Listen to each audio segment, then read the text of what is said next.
From years of anxiety to warrior and mentor, Bradley Robinson created the Anxiety Project to help you end your anxiety naturally. Let's mold the new you and let's end anxiety together. Hello, everyone. Welcome back to the Anxiety Project podcast. Welcome to 284. We are diving into one of the most common anxiety habits one can do, which is reassurance seeking. Looking for the attention because the person is in the unknown of anxiety. There's too many pathways in front of them. They don't know where to go. They're questioning their past, their present, and their future. Something happened to them. Something happened. They're in a point of their life where they can no longer rely on what they already know. And that's the thing about recovery and the fundamental now for myself going through this for so many years and talking about this, but also embodying this spirit of growth, and that to actually buttress ourselves from the existential novelty that we have to contend with in our lives. Just being so self-aware that we're mortal, we could die, the children that we have could die, the people that we love could die, that we could be betrayed, that we can be hurt. This wakes us up, and it will wake you up at one point in your life. But how do we buttress ourselves from all of this chaos, from change, from just time and mortality? And so let's talk about how that all interconnects with reassurance seeking, because reassurance seeking can keep you stuck in a set mindset state. It can keep you in your comfort bubble, prevent you from branching out into what you don't understand, because that's where the answers lie. Anxiety is a certain state, and the state is telling you that you have to explore this state and where you are in your life, and to change and to get out of this state, you actually have to look into yourself and what you don't like, or the situation that is causing you anxiety, or your past, or the people around you. You have to contend with anxiety. Like Carl Jung says, you have to go into the darkness. You actually have to do the hard lifting, and you have to do it. You can't rely on other people. And that brings me to reassurance seeking, right? Because reassurance seeking is an attempt to resolve the uncertainty of their life through other people, right? You're relying on other people's attention, other people's words to move you through the chaotic fog you're inhabiting at the moment. And if I can get a label to the uncertainty I'm experiencing, well, then I can be done with it. And that's what the anxiety sufferer is looking for. I want a label. I want Google to tell me. Hey, what is this symptom? Is it cancer? And lo and behold, when you see the word cancer, you believe it, because your mind goes to the worst case scenario, and your mind wants to label it. It wants to label it with a cancer. It wants to label it with heart disease. Your mind is trying to label it. So a lot of people who come to me, they say, "Oh, I have heart palpitations. My heart is beating out of my chest. I'm so sensitive to my cholesterol, blood pressure, rather."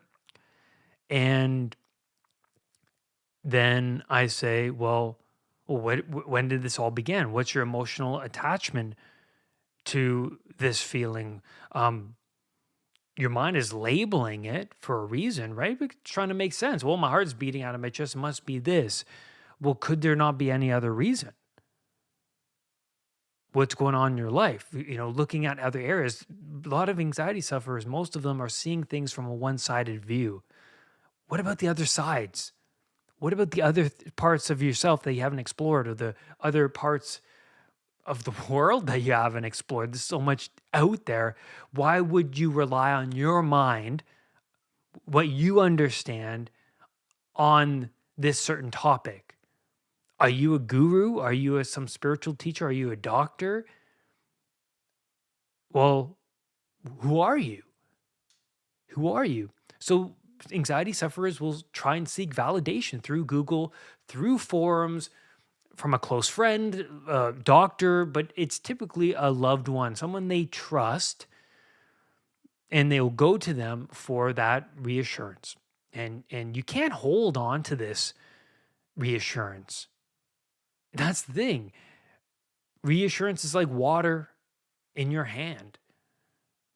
It'll just fall through. You can't hold on to it because your unconscious mind is telling you a different story. The person's telling you, well, you're okay, you're healthy. It's just anxiety. You'll get over it. This and that. Have a drink, have a smoke. You'll relax. Just relax. Everything will be okay. But you're in your internal world doesn't believe it. You could for a moment. I've had those moments with my doctor where she said, "Hey, you're fine. You have anxiety. I checked you out. You're fine." I remember coming home and then phoning her. Probably, I think it was that very same day. I don't believe you. My symptoms are still here. Are you sure? Are you sure you checked everything? Are you sure? So in your internal world, you're gonna have it's not the people that tell you these things, it's good for a moment, but if you don't have trust in yourself and your abilities to navigate through the fog, well, how are you going to navigate? How are these other people going to solve the problem if your internal world is that twisted or one-sided? You might be a slave to your internal ideas. Be careful of your ideas. Be careful of what you already know. Because if you're unhappy, if you're suffering, well, you got to turn to someone else. And we'll get into that. We'll get into role models and how they're such a big influence. Because when we look at the unconscious mind is running programs you already know, what you're accustomed to. But, when somebody tells you, oh, it'll be okay, you're just suffering from anxiety, you believe it. Then the question is the reassurance doing you any favors whatsoever? And how much are you going to rely on other people to solve your problems? And are they in any position to be constructive in that area? That's the thing. Russell Brand says a quote, I love this. He says, if you don't choose your own heroes, heroes will be chosen for you, and they will not represent values that empower you. They will represent powers that will enslave you. By placing all of your faith on other people to solve your problems, they're stealing your victory. That's one thing I learned from being a coach, is that I don't want to help you. Sorry, let me rephrase that. I don't want to solve your problems. I want to help you be the solver of problems, so that when I'm not around, which will be the case, you can then solve your problems. You'll have the internal resources and toolkit to do that. The victory here is being your own self-reliant individual that others can rely on. You want to be that solid rock. You want to be that solid foundation. Like, who do you want to be? And you want to be a guide rather than a solver for other people. You don't want to just tell people to relax, calm down, read this. You want to guide people. And one of the things I learned from doing this podcast and this channel is to bring about my story and how I worked through my anxiety and depression and chaos, and how I worked through that in my head and through my life and through my experiences, and share that and relate that to all the things that I learned, books and resources and all of that. So that's why the podcast has been doing really well. A lot of people relate to my experience. I lived through it. A lot of people can't really get that with their therapist. The therapist didn't go through it, they just studied it. They just studied it.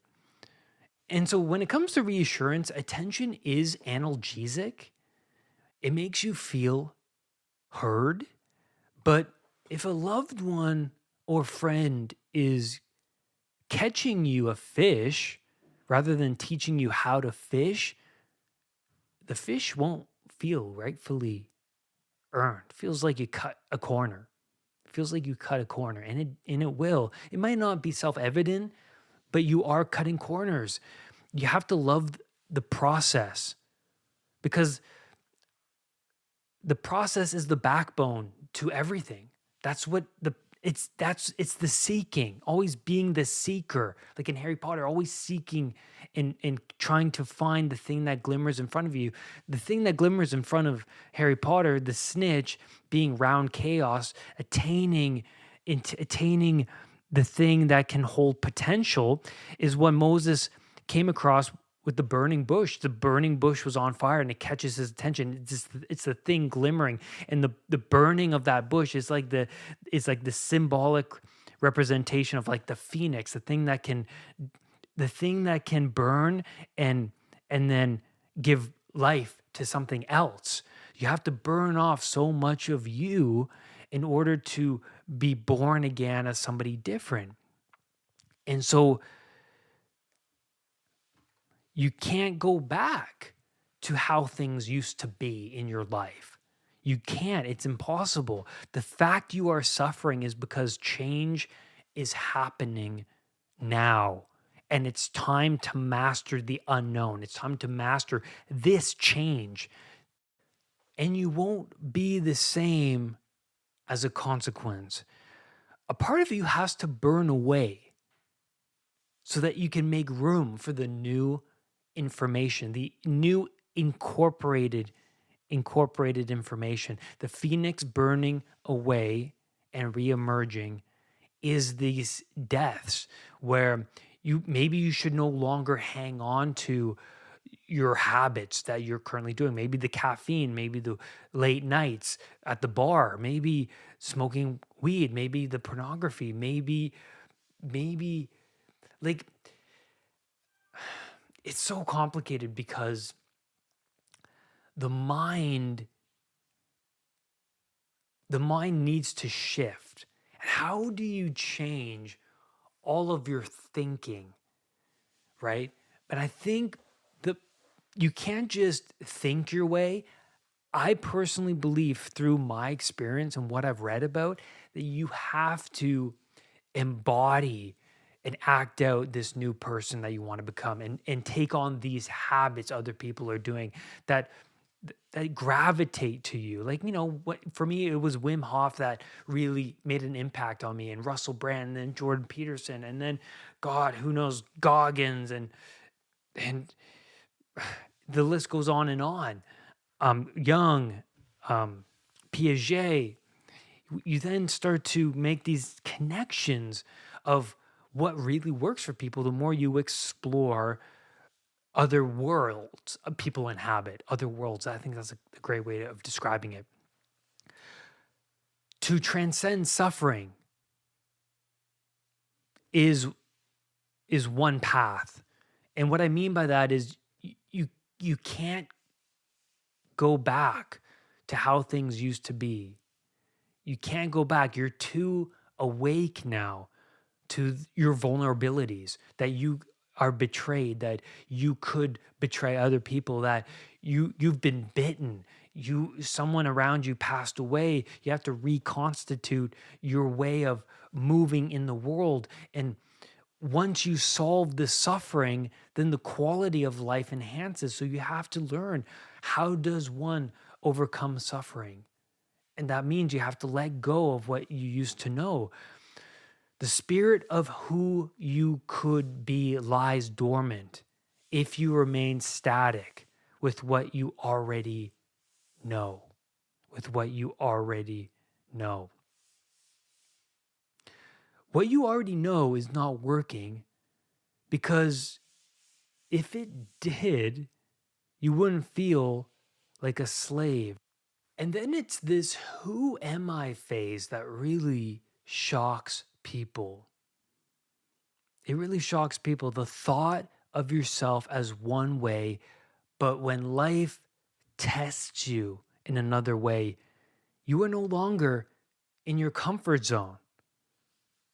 And this person is going to be so foreign to you that it will shock you. So there's two selves.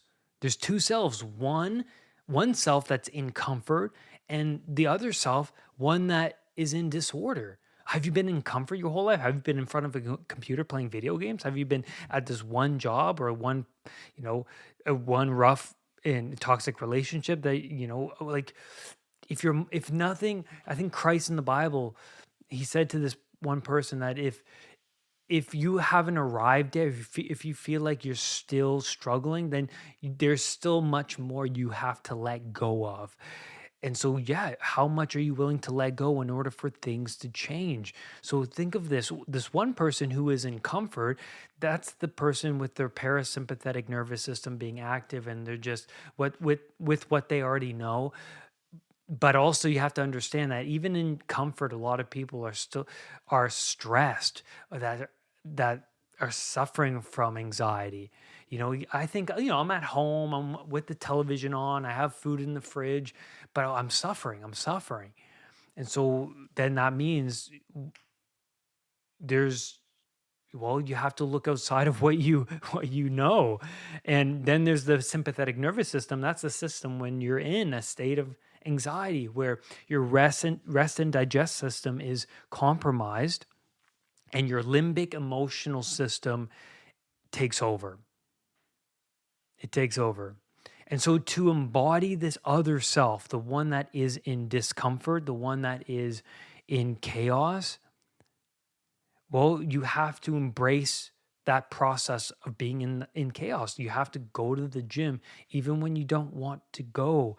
You have to formulate a morning routine, a space in your day to sacrifice randomness for structure. A lot of people are in disorder. They need that structure in their life. So you're going to feel like an imposter when you start to embody this. When you start to run or go to the gym or meditate or journal, you're going to feel like you are not that person, that you're an imposter. The unconscious mind will try and drag you back into what is familiar. And then you will listen to it, right? You will fail a few times or many times like I did. You will fail, and you will think yourself as someone who is not worthy, who just can't do it. But the persistence is what defines you. Are you willing to go the distance? How tired are you of living a certain way? There are many clients who that I've worked with, they just get so fed up with their anxiety and how life is that they make these extraordinary changes. I see it all the time. I see it all the time. But I also see people that actually don't. And they just don't make the right sacrifices. They just can't make these leaps. And then they always come to me struggling. They're struggling, and I tell them the truth, but behind the scenes, they don't put in the work. It's a 24/7 job. You are who you are. You are who you are. And what I mean by that is you are what you get at, you are what you put in is what you get out of it. And that's a true statement. You have to fake it until you make it. You have to fake it. And then that brings me into role models, because you have to look to people in your life that embody this feeling. You get that feeling when you watch somebody who's transcended suffering, who has great wisdom. They can speak articulately and precisely, and they're disciplined, they're hard people. They're like running against the grain of society. I was drawn to these people. So I started to look into them and read about them and read their books and look at their podcasts and listen to them. And that changed my life. You have to hang around these people. And you will absorb their energy. You will absorb their energy. They will change your life. Absolutely crucial. So as a takeaway, reassurance is cementing in this victim mentality. Unless you look outside of what you already know. Remember that you might be letting these people around you steal your victory. And, well, how are you going to grow? How are you going to actually gain any self-respect and inner trust within yourself? You have to draw lines in the sand. In this road is a lonely road, meaning you can't expect the people around you to understand what you have to do. You have to do it. You have to be your own motivator. You have to be the one getting up earlier than your loved ones and meditating or going to the gym or taking that cold shower or whatever. People won't understand what you're doing. But by having role models, that kind of cements in this vision, right? And subjecting yourself to these great people, being open. And that's where I'm going to leave you today on this podcast episode. Thank you, everyone, for being here. Let me know what you think of this episode. I'm really grateful that you've decided to tune in today. I've been releasing 2 podcasts a week recently. It's not going to be forever, but recently I haven't been making as many videos as I used to on the channel. So I've decided to make a couple podcasts a week for the time being. So I hope you enjoy. Hope you're following on Spotify or Apple Podcasts, wherever you listen to podcasts. This is there. And go over to the YouTube channel for the video version of the show. And I hope you enjoy. And thank you for being here. Rise above anxiety. I'll see you next time. Brad's Powerful Anxiety Recovery Program is now available at unpluganxiety.com. The Anxiety Project program is downloadable and puts the power of anxiety recovery in your own hands. Visit unpluganxiety.com